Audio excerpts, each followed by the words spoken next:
etdirirlər. Açılış mərasimi isə hələ davam edir. Xuraman Yusifova hakimlər adından and içir. 一つ我々はこの真髄を極め、金に発し、神にびなくこと。一つ我々は質術、語権をもって軸の聖書の管理をすること。一つ我々は礼節を重んじ、長女を敬し、祖母の振る舞いを慎むこと。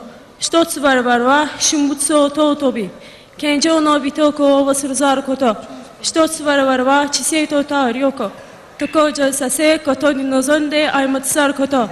一つ我々は生涯の修行、彼との道に通じ、極致な道を待つすること。Hər bir yarışı ədalətlə idarə edəcəklərinə və hər bir idmançının hazırlıq səviyyəsini lazımınca qiymətləndirəcəyinə, onların tətbiq edəcəyi fəndləri vaxtında qeydə alacağına, onların müvafiq ballar veriləcəyinə və yarışda yalnız haqqın, ədalətin tərəfində duracaqlarını vəd edən, bu barədə and içən hakim. Təbii ki, yarış iştirakçıları arasında da hər bir karateçinin, hər bir idmançının qələbəyə can atmasına bu sözlər sanki bir zəmin yaradır və idmançılar da bu əhval-ruhiyyə ilə belə bir ovqatla yarış meydanını tərk edirlər. Beləliklə açılış mərasimində idmançıların da paradı başa çatır. İndi nümunəvi proqrama başlanacaq və bu proqramda da karateçilərin bir-birindən maraqlı nümunəvi çıxışları olacaq.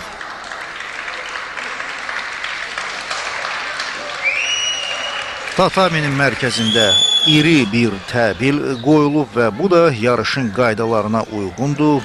Qədim Yapon ənənələrinə uyğun olaraq yarışlardan əvvəl ümumiyyətlə hər hansı bir təlimin üzrə tədbirlərdən əvvəl bax bu cür iri təbillərlə sanki idmançıları mübarizəyə, qələbə qazanmağa səsləyirlər.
Belə bir qeyri-adi ayinlə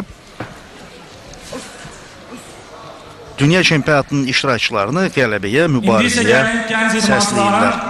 Nümunəvi çıxışlarını izləyək.